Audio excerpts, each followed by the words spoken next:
This is CGTN, China Global Television Network.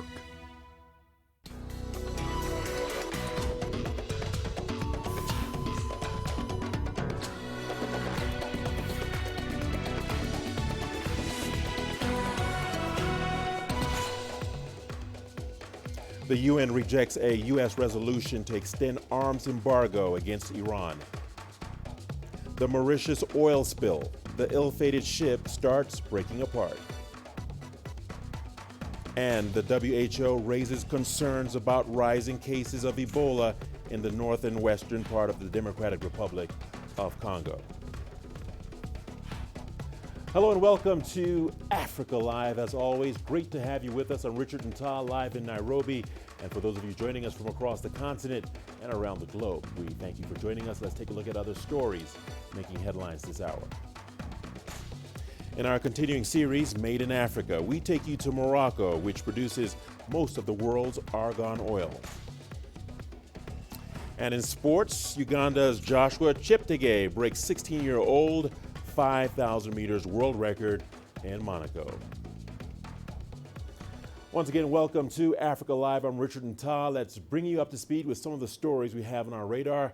Let's begin with the United Nations Security Council, where they have rejected a U.S. resolution to extend an arms embargo against Iran.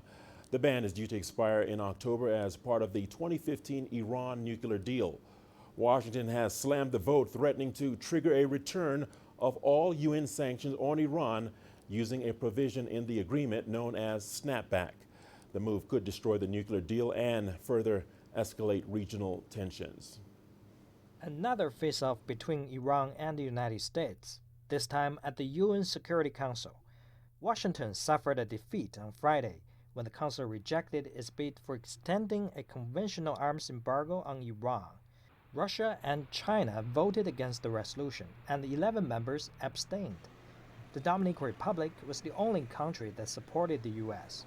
Secretary of State Mike Pompeo slammed the Council's decision as inexcusable. We can't allow the world's biggest state sponsor of terrorism to buy and sell weapons. I mean, that's just nuts. Washington did not get its way this round, but the fight is far from over.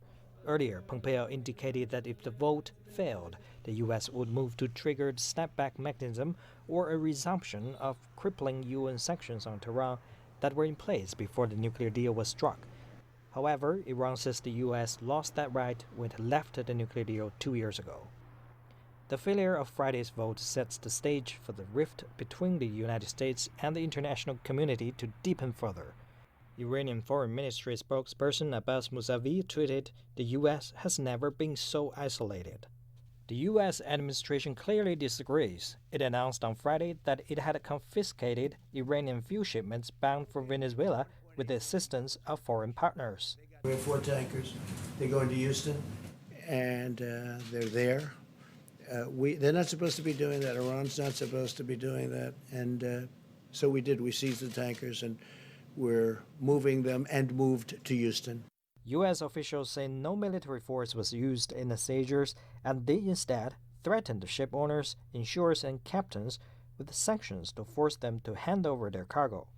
Iran's ambassador to Venezuela rejected the claim as another lie and psychological warfare by the United States. Both Tehran and Caracas are under U.S. sanctions. Iran sent 5 tankers delivering fuel to Venezuela back in May. Belarus President Alexander Lukashenko has discussed the political crisis in his country with Russian President Vladimir Putin. The Kremlin says the two leaders are confident that problems will soon be resolved. Belarus has been the scene of anti-government protests since Lukashenko's landslide election victory. Protesters say the vote was rigged and they're calling on the president to resign. But Lukashenko has blamed the unrest on foreign interference. The European Union is considering new sanctions on Belarus in response to the government's crackdown on protesters. Minsk says it is ready for talks with the European Union. Iranian President Hassan Rouhani has condemned the United Arab Emirates for its decision to normalize ties with Israel. We are warning the UAE not to allow Israel to get a foothold in this region. If they do allow that, they'll be seen differently and they'll be treated differently. They must pay attention. So far, they have made a huge mistake and carried out a treacherous action. The UAE is the first Persian Gulf Arab state to normalize ties with Israel. Tel Aviv has agreed as part of the deal to suspend its controversial plans to annex parts of the occupied West Bank. Iran says the deal is a strategic mistake, but the UAE says it aims to encourage peace efforts. Palestinian officials have also slammed it as a stab in the back. Let's turn our attention to Mauritius, where the ill-fated oil ship MV Wakashio started breaking up apart Saturday afternoon. The remaining fuel on board has since spread into waters off the coast of Mauritius. To tell us exactly what happened, we have with us our reporter, Lou Feifei, joining us live from Meherborg in Mauritius. Lou Feifei, thank you for joining us here on Africa Live. Let's get straight into it. Bring us up to speed on what has happened to the ship this afternoon and the consequences of that. Well, this morning at about 5 a.m., the salvage master had informed people that the ship was in worsening condition, that it was looking like it was going to break apart at any moment. And indeed, at about 4:30 this afternoon, the ship started to tear apart. You can visually see that the bottom part of the ship was sinking ever lower onto the coral reef, while the top part remained afloat. It's hard for people on shore to actually see this. We were on shore monitoring the situation throughout the day. You see the ship sinking further down, but in fact, the break is on the other side, facing the Indian Ocean. And that's what's happened this afternoon, that it looks like at any moment, the ship is going to break apart into two. Now, as a consequence of this, the salvage master, together with the Mauritian authorities, have put in place an emergency plan. They've got tugboats there that are ready to actually tug the ship apart so that they fall into two pieces, and the front part, which will then presumably become free, can be towed out to sea. The second part, which is actually stuck on the coral reef, well, that's going to be harder to manage. You're right, most of the oil on board has been extracted successfully. There was 4,000 tons on board, about 1,000 tons was spilled into the ocean in that marine park area, 3,000 tons was extracted, and as far as we know, as of right now, there's only about 50 tons that's remaining on board. So we are continuing to monitor this situation, and to date, they have announced that about 800 tons of oil has also been extracted off of the ocean, and about 200 tons of sludge has also been taken out of the ocean, and also about 200 meters of the artisanal booms. So that's where we are on that. I should also mention the Mauritius Meteorological Society has advised that the weather condition is also worsening, with waves expected to be about 4.5 meters hitting that boat. So I think everyone's guess is that soon it will be either pulled apart by the weather, by the winds, or by the tug master. All right, Lou Feifei, thank you for bringing all of that there to light and bringing us up to speed with what's happening. But before the news of the ship breaking up, there was a meeting organized by the authorities bringing together several people and officials. What can you tell us about that? Sure. In fact, some of the criticisms that's come out is that the authorities in Mauritius was not responding and not responding fast enough. What we got a unique look at today was the authorities, the Mauritius government springing into action. It was, in fact, the Vice Prime Minister, Dr. Anwar Khosnu, who called an emergency meeting to coordinate the National Oil Spill Contingency Plan. And he called this meeting and brought the country under a high alert status after the salvage master informed him of the conditions that the boat was in today. And he brought together a broad coalition. We were there on site, so we saw everyone that was there. There was the police commissioner, there was the National Coast Guard, there were experts from French Union, experts from Japan, UN. There were also international organizations and local NGOs present, and everyone's feedback was sought develop and update the national contingency plan. He also informed us, in fact, a plan has always been in place, but in fact, the plan only covered oil spills up to 100 tons. So when this leakage had occurred, they were unprepared for the vast amount of oil that was spilled and leaked into that area. All right, Lu Feifei, thank you once again for that update and report. We appreciate your insights. Let's turn our attention to the DRC, where the World Health Organization has voiced concern over the rising cases of Ebola in the Democratic Republic of Congo. Health officials have recorded at least 86 cases and 36 deaths since June this year. The latest outbreak occurred in the northwest DRC. The COVID-19 pandemic has complicated response efforts. Chris Ochemringa has more from Kinshasa. The Director General of the World Health Organization has described the growing number of Ebola cases in the DRC's northwestern province of Equator as worrying. Dr. Tedros Ghebreyesus says the cases have spread across 9 health zones since June 1st. Some of the cases are scattered across remote areas, which has made it difficult for health workers to reach patients. The DRC government is facing challenges in containing the outbreak because it's battling other epidemics like measles and COVID-19. The WHO has announced $2.5 million of funding to support the response effort, but it says more money is needed to bring the outbreak under control. The outbreak in Equator province is the 11th to occur in the DRC. It was announced 3 weeks before the country's worst Ebola outbreak was declared over in the east. Chris Ochemringa, CGTN, Kinshasa, Democratic Republic of Congo. You're watching Africa Live. We'll see you on the other side of the break with more news. Here's a look at what's ahead. In our continuing series, Made in Africa, we take you to Morocco, which produces most of the world's argan oil.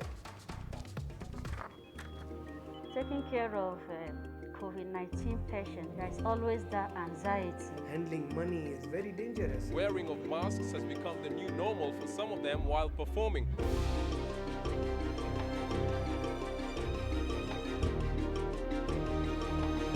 Since the ban of alcohol in South Africa, I don't have a job. My family has been doing this artwork for the past 600 years.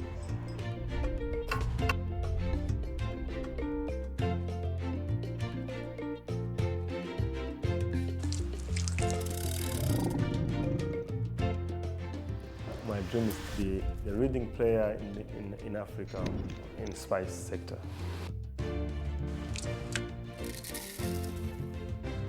Nobody in the region consumes it. Even me cannot afford the vanilla cooking.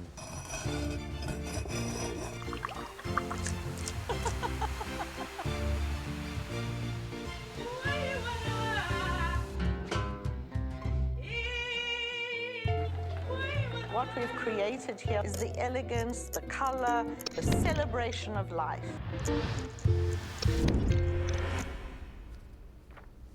Well, known as liquid gold, Morocco produces most of the world's argan oil. For centuries, argan oil has been used for culinary purposes and as a beauty aid. The amber-hued oil is produced by a number of cooperatives in Morocco, helping to empower rural women.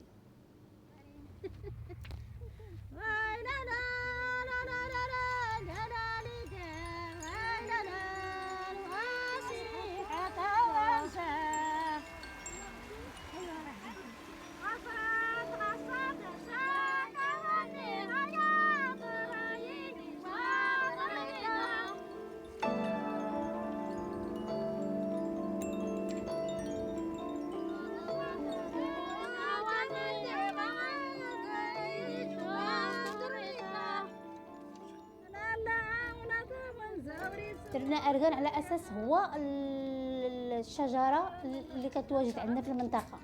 يعني المنتوج اللي عندنا في المنطقة هو الأرغان. ما كاينش شي حاجة أخرى تقريبا اللي يخدموا فيها العيالات من غير الأرغان.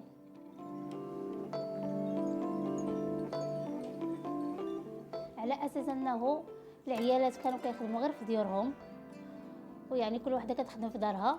فكرنا قلنا علاش لا ما نديروش شي مقر اللي يجمعنا كاملين، حيت كانوا كيخدموا بحال شكل ديال التويزه اللي كانوا كيخدموا بها شحال هذا، وفكرنا باش ندير واحد المشروع ديال مدير للداخل ديال التعاونيه اللي نتجمعوا فيه، منها نحافظوا على الموروث ديالنا.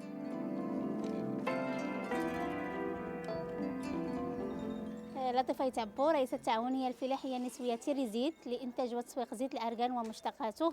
يعني تفضلوا معنا، مرحبا بكم باش نوريكم الخطوات والمراحل اللي كيدوزوا فيه زيت الأرغان. مرحبا بكم وتفضلوا معنا.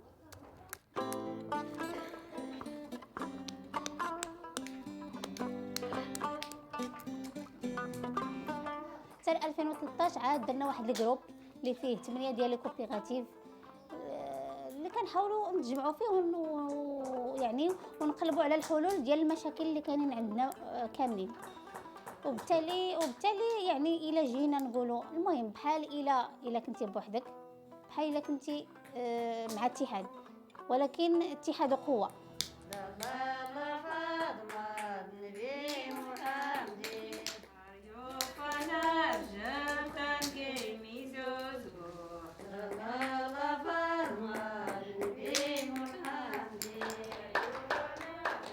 تقريبا 30 مستفيده اللي كاينه، وكل وحده كتخدم في ليطاب ديال الارغان، يعني اللي هو مبني بشراكه ما بين الجماعه والمبادره الوطنيه للتنميه البشريه، ولاو العيالات كيف ما قلنا في الاول انهم عندهم واحد البلاصه اللي كتجمعهم، كاين ينتجوا زيت الارغان، كنحاولوا نقلبوا على الاسواق وعلى المعارض، وبالتالي يعني داك الربح تيرجع للعيالات كيعاونوا به وليداتهم المصاريف اليوميه ديالهم، وحنا عايشين الحمد لله.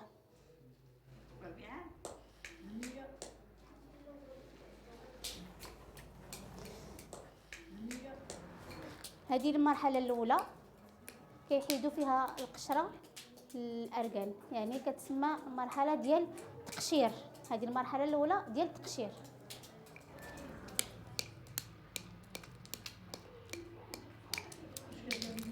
هذه المرحله الثانيه ديال التهراس.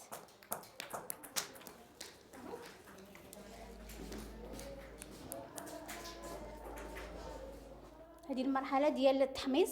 الا بغيناه باش يكون عندنا الارغان اليمونتير كنحاولوا نديروا التحميص عن طريق لا ماشين اللي كدير كدور، يكون فيها الزنين اللي هو اليمونتير. المرحله الاخرى كنخدموا الارغان ديال الكوسميتيك اللي كنديروا الزنين في هذا البوق ديال لا ماشين، وبالتالي كيخرج لنا زيت ارغان.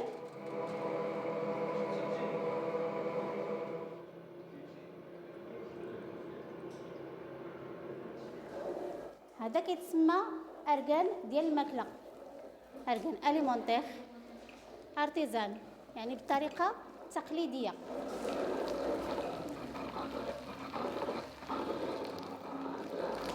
ملي كنديروا الطريقه ديال العصير كنمشيو للتعمار.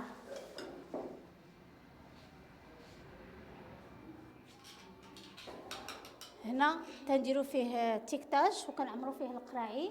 هنا كاين البرودوي فيني.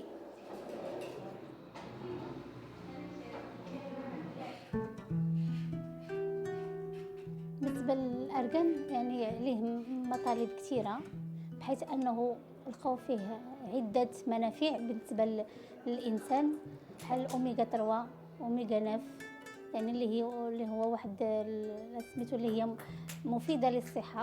كذلك بالنسبه للتجميل راه كيخرجوا به دابا لي كريم لي شامبوان، بزاف ديال الحوايج اللي كيستافدوا بها سواء بالنسبه للرجال ولا بالنسبه للنساء، يعني مطلوب بزاف. ما بقاوش كاع الناس ديال المنطقه كيستافدوا بها ولا الناس اللي هما ديالهم، بحيث انه كيتصدر لبرا.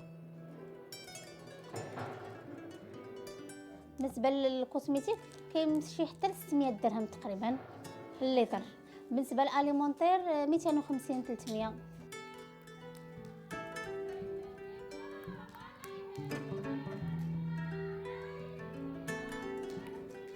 ولكن في ظل التكوينات والتحسيس اللي كانوا يتلقاوها العيالات داخل التعاونيه استطاعوا انهم يفرضوا الوجود ديالهم ويفرضوا كذلك الطاقه ديالهم والذات ديالهم في ذاك المشروع اللي هما خدامين فيه. من غير هذوك المشاكل ديال انهم بالنسبه للاسره كيكون صعيب باش توفقي ما بين الدار وما بين العمل، باش خصنا مثلا نكريو المقر ولا ندبروا عليه. يعني المراه ديال العالم القروي كيكون صعيب عليها باش انها تخرج تواصل مع الناس ديال المحيط ديالها، بحيث انه تيكون داك حشومه لا انا داك فلان كنحش منه ولا هذا. المهم بالنسبه للمراه يعني شحال هذا كيف ما قلنا لنا كتكون حشومه ديال الدار ما تخرج وهذا، ولكن الحمد لله ملي كتكون المراه قويه وفارضه الوجود ديالها وفارضه ذاتها اللي كيجعلها انها تصرف على الاسره ديالها، تكون استقلاليه عندها، تشري داكشي اللي بغات، تمشي فين ما بغات. المهم ماشي الفرق كبير، قويه الحمد لله.